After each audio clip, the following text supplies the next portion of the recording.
Let me tell you that. I just felt like to tell you this. Totally off the message here, but if Satan could not have offered Yeshua the kingdoms of this world, it would not have been called the temptation. So when he took him to that, and he showed him the kingdoms, and he had a visual of what he could have, he does the same to all of you. There's two choices. You can have the kingdom of this world. You can have the kingdom of our God. Choose today who you will serve. And I'm speaking to all of us because you know what? By His Spirit, we're going to move forward, and if we don't have His Spirit, it's a wreck. So the house of David. We've talked about the tabernacle of David. We've talked about the key of David, which is huge to have, right? There's some we could be talking about the city of David. We're going to talk about the house of David today. Maybe we'll do the city of David next time. So the tabernacle of David is about restoration, access, remember, serving and fellowshipping with Abba and priesthood, and a priesthood. We get to join Him in this tabernacle. Clean hands. So if that's that, the house of David is not synonymous, because you'll see the house of David is about a kingdom and an establishment of a king and his reign and his sons and his daughters. It's a kingdom. It's an everlasting throne. This house speaks of a ruling dynasty. Not like what we've been shown in the church. The ruling dynasty is your pastor gets ready to retire, so let's give it to the son who has no anointing. Let's give it to the daughter because you have no son who has no anointing, no calling. But let's keep the dynasty going because it pays us millions. And the jet plane looks cool with our name on it. I was working for a pastor one time, big shot, and I'm a little guy, man. I'm stuffing envelopes in the warehouse, and I'm making $6 an hour. I'm getting ready to be married to my wife, and I just got out of Bible college, and I'm wanting to serve, and that's where I believed that Jesus placed me. And so I'm sitting there one day, and he came to the warehouse, and he said, I want you guys to know that nothing leaves this warehouse, absolutely nothing leaves this warehouse unless there's an invoice or a receipt, okay? I don't care who it is, you give nobody anything unless it's been paid for. Yes, sir. So we're a few days later, his kid comes in, he's been playing basketball, he's all sweaty, and he says, I need a shirt. I go, it's awesome. Give me something from your dad or somebody, you got an invoice, just being paid. No, I need a shirt. I was told strict orders, and I'm that kind of guy. You give me an order, yes sir, I'm going to follow the order. And so I did, and I wasn't trying to be mean to the kid. I was just following his dad's order, and the kid was like kind of lippy, And so he walks out. Man, about 10 minutes later, here comes the TV minister, and I'm 19, 20 years old, wanting to serve, heart of compassion. Just got off drugs and alcohol a year and a half. My mind's still kind of cloudy. I'm trying to just figure this thing out. He comes up to me and he says, hey, did my kid ask you for a shirt? I go, yeah, but just like you said, I didn't, you told me, and I'm kind of getting nervous, And he goes, because he's being mean, he's a kind of big guy. And he goes, let me tell you something. He goes, you see, those buses out there? I go, yeah. He goes, what name's on those buses? And I go, okay, here's where this is going. Your name. I said it. He goes, the sign out front, whose name's on the sign? I said, your name. He goes, if my son wants a shirt, my son gets a shirt. About a week later, I was fired. After a message that he said there's two kinds of people that work in this ministry. One are the thoroughbreds that win the race. The others are the jackasses. I was the jackass. So you talk about rocking a young boy's mind. So I went headlong. I thought, I'm a good salesman. I don't need to sit here and take this abuse. I'll go make some money. And I did. And I left, and I went off into the world until he brought us back. I'm so thankful. But I thought I'd tell you that story because that's what I see so much now about dynasties. Not King David's. Because the whosoever wills can be in this dynasty. You don't have to be the son, the real son. You can be a grafted in son. You can even be a daughter. Hey, Isn't that good news? Hey, you can be black. You can be white. You can be Hispanic. You can be whatever. You can't be, well, I won't say, you can be saved by his power, you betcha. A practicing sinner? Hardly. So that's the thing, you know, and the sinner thing is, people say, oh, I'm a sinner saved by grace, and so I'll just keep sinning because it's grace. No, this is a relationship. So we're going to talk about David and a prophetic type of the Melchizedek kingdom. The Melchizedek, right? And the restoration back into the presence of Yah through a new covenant. It's the new covenant. Again, it's not a renewed covenant. Renewed to what? Moses? No, this is new. This has never been done before. I mean, I was the old man, and she was the old woman. When His Spirit came into our lives and changed us, I promise you, it was so new, it cost us everything. Our friends, our family, gone. The big shot I became, stripped, left in a pile of heat. So let's start off here and look at this. 2 Samuel 7:11 through 16. And since that time that I commanded judges to be over my people Israel, and have caused thee to rest from all thine enemies, also Yah telleth thee that he will make thee an house. And when thy days be fulfilled, and thou shalt sleep with thy fathers, I will set up thy seed after thee, which shall proceed out of thy bowels, and I will establish his kingdom. And he shall build an house for my name, and I will establish the throne of his kingdom forever. I will be his father, and he shall be my son. If he commit iniquity, I will chasten him with the rod of men, and with the stripes of the children of men. But my mercy shall not depart away from him, as I took it from Saul, whom I put away before thee. And thine house and thy kingdom shall be established forever before thee. Thy throne shall be established forever. This just happened immediately after David dances before Yah because the tabernacle just came to town. He's sitting there and he's looking out over this thing and he's seeing this in a flappy tent. And he's thinking, I live in this house built with beams of cedar. And Yahweh's presence is out in that flabby tent. So he says, I'll tell you what, I'm going to make him a house. I'm going to make him a house. Nathan comes back in. He goes, you know what? I'm told to tell you that Yahweh's going to build you a house. You're not going to build him a house. He's going to build you a house. So we're talking about the house. So some of the key points here to understand is David wants to build Yah this house. Yah will establish Solomon's kingdom. It's the throne of David. He'll build that house, but Solomon will do it. Now, this is a dual fulfillment. This is a dual fulfillment.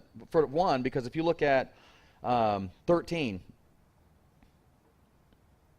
actually, so go to 14. I will be his father, and he shall be my son. If he commit iniquity, I will chasten him with the rod of men. Well, Yeshua didn't commit iniquity.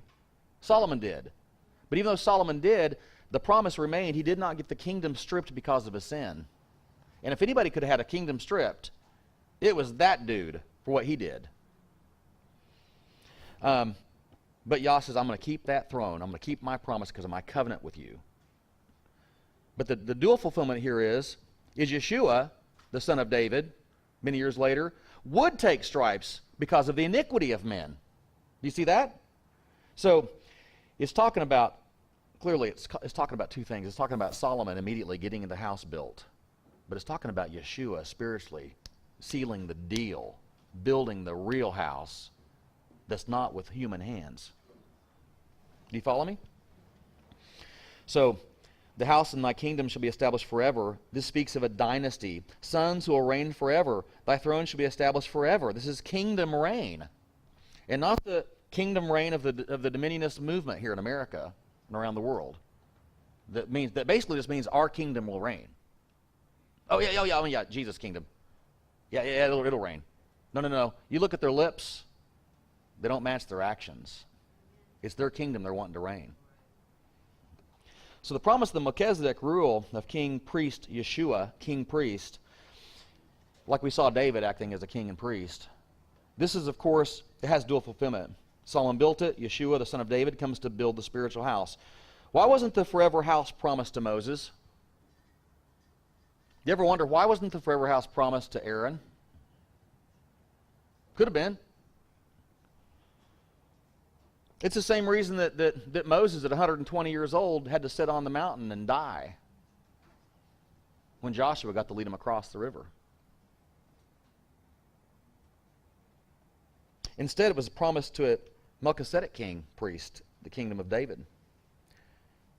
We see a prophetic picture of the transference from the tabernacle of Moses to the tabernacle of David right in the life of Eli. The high priest and descendant of Aaron, Eli's sons, the priesthood, called sons of Belial in 1 Samuel 2. The priesthood, sons of Belial. One of these sons, I think it was Kophni, I think the interpretation was serpent's mouth. Wow. They took the best meat, they took it raw. They ate the fat that was supposed to be Yah's. And they slept with women who had come to the tabernacle. The priest. Oh, and it got worse from there. Because many years later, we talked about this yesterday, I believe, they brought in homosexual booths into the temple. They divided it by curtains. You could, for a price, get anything you wanted. You could be at Las Vegas, but it was actually called Yah's temple. So we see this, let's read this. And since the time that I commanded judges to be over my people Israel, and have caused thee to rest from all thine enemies, also Yahweh telleth thee that he will make thee a house. I'm on the wrong one. No. This is the right one, sorry. And when the days be fulfilled, and thou shalt sleep with thy fathers, I will set up thy seed after thee, which shall proceed out of thy bowels, and I will establish his kingdom. I am on the wrong one. You guys stop me. That is where I'm at here. There we go. I'm sorry. It was 1 Samuel 7. Is that right? 1 Samuel 7. Yeah. Okay, so 1 Samuel 7. I apologize. So I want to go back to David, but this is talking about the other house. Okay, so we're going to show the dividing line. Let me ask you this: Does Yahweh ever promise something and say something and then change it? Does he ever? Anybody answer? No, because nobody's like, because you know I'm setting you up. Because I've heard all the time in my walk here that, no, if he promised this, the law's forever, then it's forever. If the letter's forever, it's all forever. If the house is forever, it's all forever. So you'd probably agree with me that, you know, Yahweh never changes. I mean, all the things we hear, right? But let's say if Yahweh says he's changing something, does he mean it? What if I told you that he's going to tell you right here in his word that he is changing it? He's doing it. Well, that's what he says. And there came a man of God unto Eli and said unto him, Thus saith Yahweh, Did I plainly appear unto the house of thy father when they were in Egypt in Pharaoh's house? That I choose him out of thine tribes of Israel to be my priest, to offer upon my altar, to burn incense, to wear an ephod before me? And that I give unto the house of thy father all the offerings made by fire of the children of Israel? Wherefore kick ye at my sacrifice and at mine offering, which I have commanded in my habitation, and honorest thy sons above me? You're honoring your dynasty above me? Your sons, to make yourselves fat with the chiefest of all the offerings of Israel, my people? Wherefore Yahweh Elohim of Israel saith, I said indeed that my house and the house of thy father should walk before me forever. But now Yahweh saith, but now I say, is that a change? Obviously. Be it far from me, for them that honor me I will honor, and they that despise me shall be lightly esteemed. Behold, the days come that I will cut off thine arm, your strength, and the arm of thy father's house. Who was his father? Aaron. That's what he's talking about. Going back to Aaron, I'm going to cut it off, that there shall not be an old man in thine house. Gone. You ever seen that? It's a promise. He said it. So when you want to have somebody sit and argue with you and say, no, it's been given to the Levites forever. Their house never changes. You go back and you take them to 1 Samuel and you say, well, you know what? Because of those two dirty suckers, he changed it. Because of what you had allowed in my house. Do you think it's any less serious what you do in your house? Do you think it's any less serious you being the temple of the Holy Spirit? How many years have we known that? Even from our life in the church. We are the temple of the I'm singing the song since I was walking. You know, it's time to understand the reality of what the temple is. And if you are the temple and you really mean that and you believe that, you better be doing an inventory of what you bring into the house of Yah. I'm not talking about pig and pig meat. It's not what comes into a man that defileth him, Yeshua saith. It's what comes out of him. So you're either going to have rivers of living water pouring forth from you, his spirit, or you're going to have death, even though you might look like you're doing everything right. Chapter 2, not chapter 7, right? So. Yeah, that's what I messed up on. Yeah. 1 Samuel 2. Yeah, thank you. Yeah. I told you I'm not the best PowerPoint guy when it comes to 3 o'clock in the morning. So, a couple things to note. Yah is speaking to the house of Aaron. His dynasty is the high priest and priesthood. So that's 2, just to be clear. 27 through 31. In verse 30, he says, that's the transference. We said that, right? So Yah did say Aaron's house will be established forever. But now this shows he has the power to alter his plan and transfer his honor to a different house. Just like he's done in transferring his honor into your dirty house. Because you cleaned it. So he could fill it. You not being anybody. Not of the 12 tribes. Although everybody wants to say, well, we must be waking up because we're really the 12 tribes. Really? Well, where's all my other family that's part of that tribe? My bloodline family that's all sleeping and dying and going to hell. Where are they at?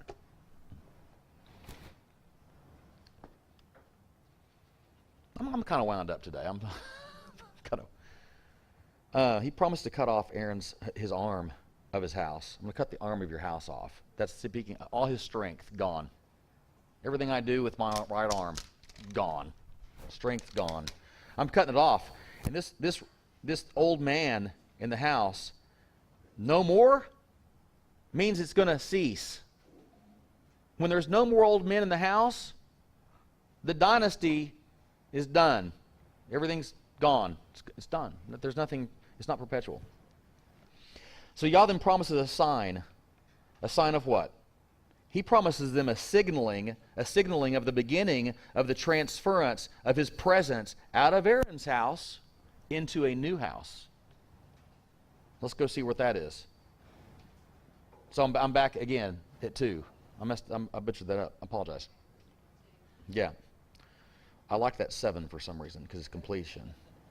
And it says, and this shall be a sign unto thee that shall come upon thy 2 sons, on Kophni and Pincus. And one day they shall die, both of them. This is the sign. One day, both dead.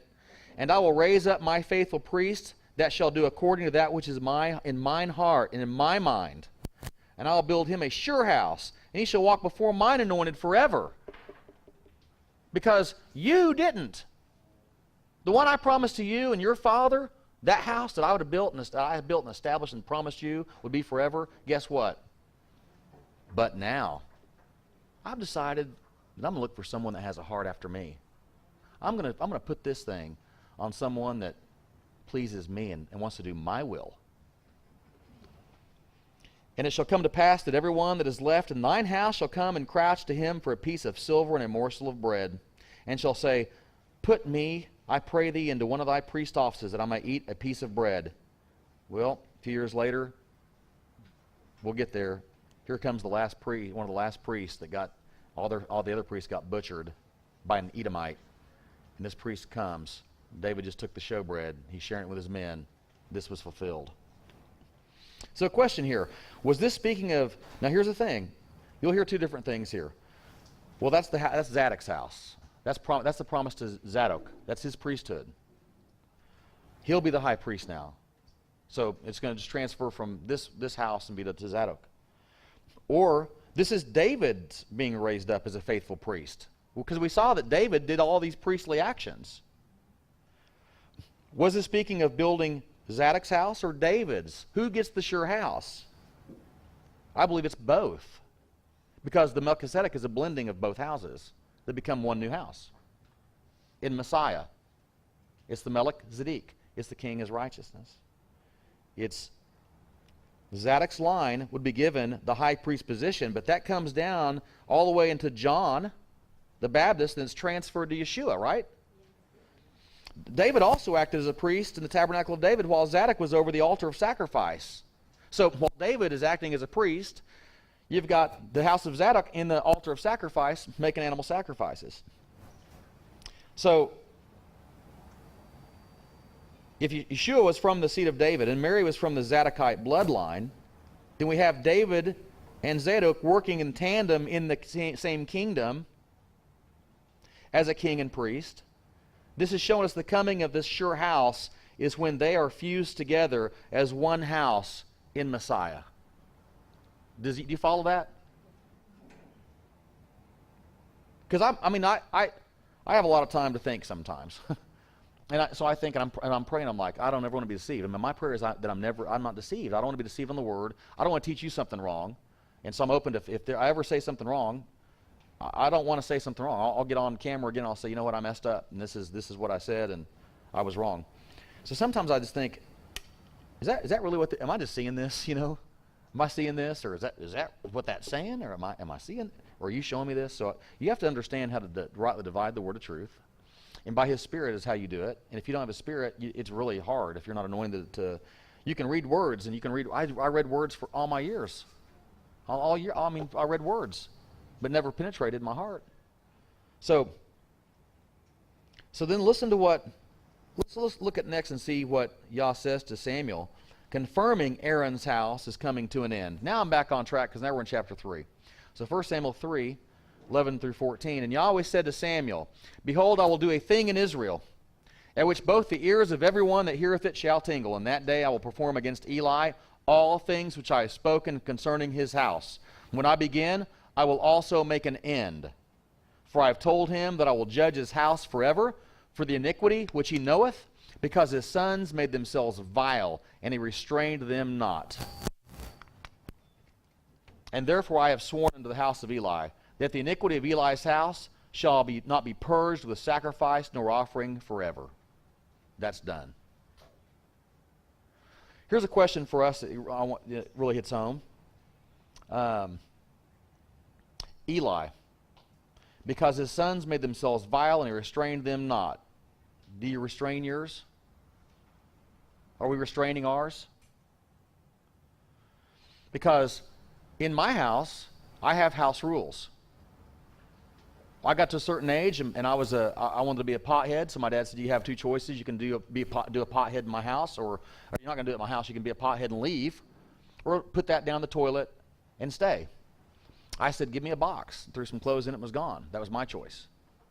So for me in my house, we will serve Yahweh. Having a proper house in order is that, folks. We've got to clean our house. We've got to make sure, because this is dangerous. In our house, if we overlook Yah's best and his plan and allow our children to run the house in vileness and we don't restrain it, look what happens to Eli. Just a side note. It's dangerous. Hope that makes sense. So Yah tells him here that when this begins, and this word here, begins, means also dissolves. When this begins, when this starts to dissolve, he will also make an end. That word means completion. So when this begins to dissolve, it'll become a completion. So when you dissolve something, does it disappear immediately? No. It's a gradual disappearance, right? I mean, like a bar of soap. I mean, I use that bar of soap every day until all of a sudden it's like gone. It's dissolving. Well, that's what he's talking about here with this house. This house is dissolving. And it'll one day disappear and come to an end. We see that happen, don't we? With the transference to Yeshua, the new king, the new kingdom, reigning in the new house, the new tabernacle, as a king, priest, a new priest order, a new high priest. So don't tell me it's not in the scriptures. Where I go, it's there. Everywhere I go, it's there. I'm fully convinced of it. Nobody can ever tell me the Melchizedek kingdom is not in the scripture. That I'm making this up. Because if you don't have eyes to see by the Spirit, yeah, I'm making it up. Because you won't see. Why? Because you've got a veil on. You're saying, Mike, I don't see that. What are you talking about? How are you going to see? Open your eyes spiritually. So this is dissolving. This is talking about the Aaronic priesthood. He goes right back to his father's house, house of Aaron, which with the destruction of the house of Eli, it foreshadows as its transference to the Melchizedek. So then we're kind of moving along here. We have 1 Samuel 4. Here's when things start really getting kind of dicey for Eli's house. 1 Samuel 4:10. And the Philistines fought, and Israel was smitten, and they fled every man into his tent. And there was a very great slaughter. For there fell of Israel 30,000 footmen, and the ark of Yah was taken, and the two sons of Eli, Kophni and Pinchas, were slain. And there ran a man of Benjamin out of the army, and came to Shiloh and the same day with his clothes rent and with earth upon his head. And when he came, lo, Eli sat upon a seat by the wayside watching. For his heart trembled for the ark of Yah. And when the man came into the city and told it, all the city cried out. And when Eli heard the noise of the crying, he said, What meaneth the noise of this trumpet? And the man came in hastily and told Eli. Now Eli was 98 years old, and his eyes were dim, so that he could not see.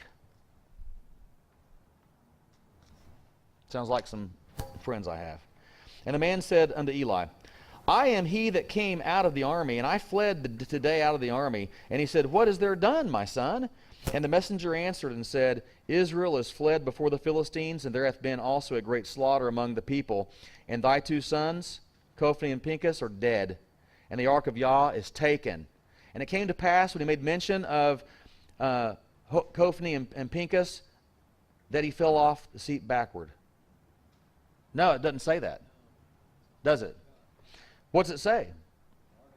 When he made mention of the ark of Yah, this he fell off from his seat backward by the side of the gate, and his neck broke, and he died. For he was an old man and heavy, and he had judged Israel 40 years. So, mentioned this yesterday. Israel is slaughtered. 30,000 men die as they capture the ark. Later, David comes back in with how many men? 30,000, takes it back. So Kophni and Pinchas were both slain, signaling the transference the same time the ark was taken. This signals the presence of Yah and his transformation or transference from the tabernacle of Moses to the tabernacle of David. Do you see that? Or is it just me? Eli's eyes were dim. You don't put things in here if they don't have any meaning. You know, everything has a meaning. If you look for it, there's a key there for you to see. When his eyes are dim and he became blind, that's what's happened to the house of Eli. Blind. Up until this day. That house limping along when Messiah was in front of them, did they understand and see him? Blind. It's spiritual blindness of the physical Levitical order. Spiritual blindness. So why do I want to be put under a physical Levitical order that's blind and the arm's been cut off? It's been prophesied and promised that they're done. As soon as the messenger mentions the ark being taken, he falls over, breaks his neck. This is the transference, signaling the transference, all pointing to the restoration work of the sure house of David. That's where it begins. So a couple points on Eli's house and his descendants, just kind of moving through history. Amalek, the great-grandson of Eli, was slain by Doeg the Edomite, and that fulfilling part of the curse on the house of Eli, that none of his male descendants would live to an old age. Abiathar, the son of Ahimelech, the only survivor of the massacre at Nob, great-great-grandson of Eli, and the last high priest of the house of Eli, deposed from office high priest, which went to the house of Zadok, after Yah deserted Abiathar, and without which the Urim and Thummim could not be consulted. Remember that from yesterday? The lights and perfections? It's gone. Yah's spirit was not speaking to him. So he was cutting his house off. Just as the house of David represents a larger fulfillment in that Yeshua will reign as Melchizedek. Eli's house being dissolved represents the larger fulfillment that Yeshua will reign as Melchizedek, as the house of Aaron is fully transferred. So as we've seen earlier regarding David being referred to as a faithful priest, number one, remember David ate the showbread and shared it with his men. David took the ark from the tabernacle of Moses to the tabernacle of David. That's a death penalty, right? Wrong, didn't happen. David wore the linen ephod. Death penalty. David danced under the letter. David danced with the multitude of Israel before the ark without a veil of separation. Death penalty. No, not in the house, not in the tabernacle of David. David established priests to minister before the ark, while the priests were still ministering at the altar of sacrifice. What? What? There's a dividing of the Torah? You don't divide the Torah. What do you mean you're going to divide the Torah and take... That's what happened. 2 tabernacles. David gave portions of the sacrifice to common people, including women, men, mixed multitude. Some Hittites and some Amorites and some Canaanites, seeds. Well, I thought they were... Well, I won't even get into that. That's a whole other subject we'll get into sometime. The seed of something. David made a sacrifice. Oh, one other thing too. David consulted the Urim and Thummim and was directed by Yah's Spirit. A big no-no. David made a sacrifice. You know, David made a sacrifice to stop the plague, and Yah answered by fire. When Yah answers something by fire, it's accepted. So we know right there that David wasn't going to be chastised for this. It wasn't a sin for him. And we see that in 1 Chronicles 21. And he made atonement for the Gentiles on Passover. 1 Chronicles 21 and then 22 and then 26 through 30. It says, Then David said to Ornan, Grant me the place of this threshing floor, that I may build an altar thereon unto Yahweh. Thou shalt grant it to me for the full price, that the plague may be stayed from the people. And David built there an altar unto Yahweh, and offered burnt offerings and peace offerings, and called upon Yahweh, and he answered him from heaven by fire upon the altar of burnt offering. So here he is offering burnt offerings as a king. And Yah answers by fire. And Yah commanded the angel, and he put up his sword again into the sheath thereof. And at the same time, when David saw that Yah had answered him in the threshing floor of Ornan, the Jebusite, then he sacrificed there. For the tabernacle of Yahweh, which Moses made in the wilderness, and the altar of the burnt offering, were at that season in the high place at Gibeon, or Gibeah. There's 3 different words that mean the hill. But David could not go before it to inquire of Elohim, for he was afraid because of the sword of the angel of Yahweh. He's afraid to go make an altar sacrifice at the tabernacle of Moses, because he's doing it here and he's been answered by fire. Do you see the significance? I mean, if I'm allowed to do it here, now if I go back, will I have the plague again? Want to backtrack a minute and just tell you why, if you don't recall, why the plague started. Do you remember? David did a little prideful thing.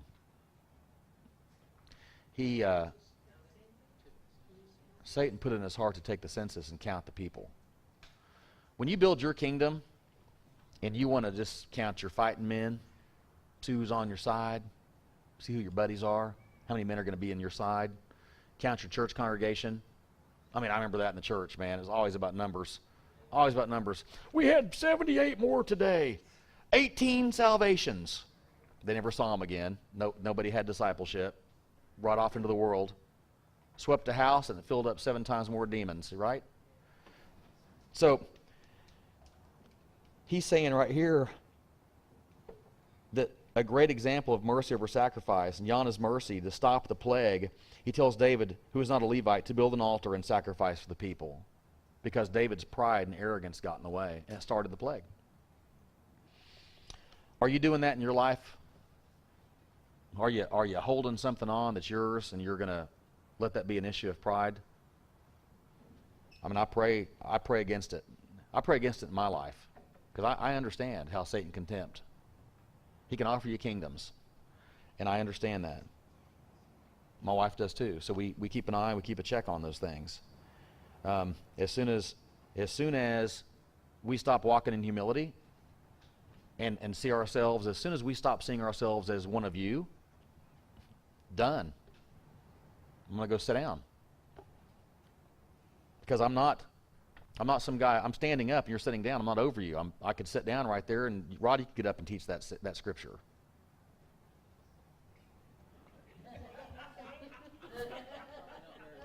Well, you get the point. You get the point. So there's no pride thing here. It doesn't matter. You know, it doesn't matter. Here's why it upset Yahweh. Because if you're truly trusting in Yahweh, Why are you counting your chariots and your men? I mean, if you're truly trusting him to take your back and he tells you to go, who cares if you take 30,000 or 300? He'll tell you when he's ready for you to count 'em. He'll tell you, right? Because they did take a census. Yeah. He told you. And he told them to do it. So, Yah answered by fire and consumed the sacrifice, proving it was pleasing to Yahweh. A third point, David saw that the transference of the altar of burnt offering, presently being carried out in Gibeon, and the tabernacle of Moses, was coming to Jerusalem. The threshing floor of Ornan, the Jebusite, which was once belonging to the king of Salem, Melchizedek. That's a real cool story there, that transference.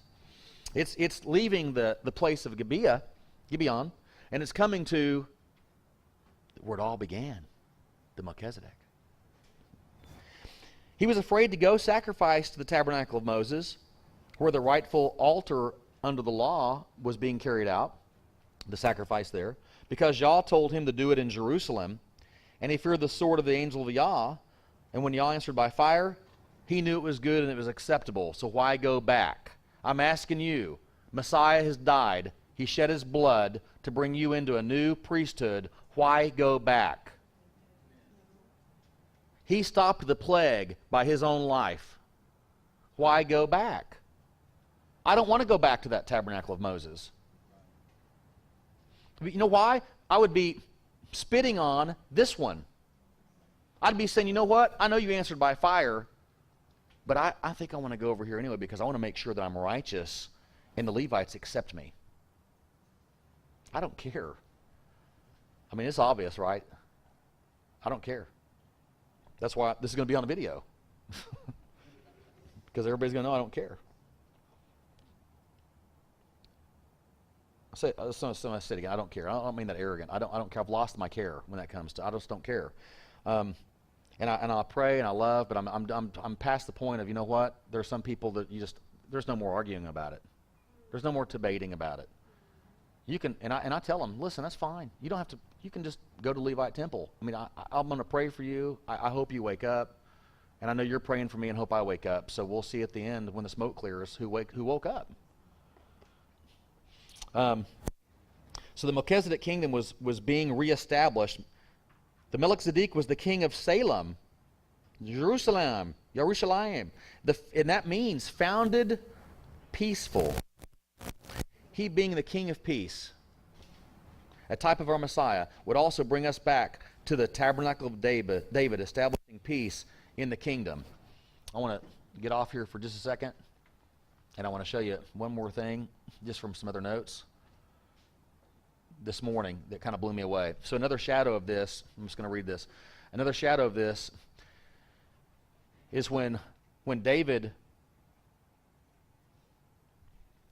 Does that be a good place to do that? Yeah, because I'm already there. So when David brought the ark to Jerusalem, you know, he reigned in Hebron for 7.5 years. He didn't take the ark to Hebron. He waited till he had Jerusalem from the Jebusites. And so if you look at that meaning there, it's a dual, these two main hills, true pointing, it says at least of the former reading seems to be that of H3390, probably from the passive participle of H7999, which is founded peaceful. And so if he's founded peaceful, you go to H7999, that's shalom, and that says a primitive root to be safe, figuratively to be completed, by implication to be friendly. Completed, friendly. Wasn't that what love does? Love is the bond of what? Perfection. Yeshua says if you want to be complete, you want to be perfect, love. So I just find it's not ironic that he takes when he takes Jerusalem in 2 Samuel 5, when David goes and he takes Jerusalem from the Jebusites, it's from the blind and the lame that his soul hates, is what the scripture says. He takes it from the blind and the lame that his soul hates. This is not a reference to the actual blind and lame. It couldn't be, because it's got to be spiritually blind and lame, because remember, Mephibosheth was lame, and he sat at his table. So it can't be that he was hating the physical aspects of the blind and lame that sat up there in the hill he was getting ready to take. And I think that's showing us this reference of spiritually Yeshua, when he comes and he brings his bride back into the land, he's going to take it from the blind and the lame who currently occupy it. Because the blind and the lame occupy it. And David didn't hate the blind and the lame. Yeshua sure didn't, because Yeshua brought the blind and lame into the tabernacle, into the temple, and healed them. As a sign he was willing to cleanse them, make them clean and whole, so they could enter into a new priesthood. Just a couple things to think about. So when the ark leaves the house of Aaron, coming to the house of David, now placed back in Jerusalem, Yahweh showing his true plan, transferring back to the founding of peace, where the true Melchizedek, Yeshua, would reign. He's the Prince of Peace, right? So where was the Melchizedek originally from? Where was he from? Salem, meaning peace, right? So you get the tie-in, and that was kind of something that came to me this morning, and I didn't have it in the PowerPoint notes, so I wanted to kind of take a break and do that.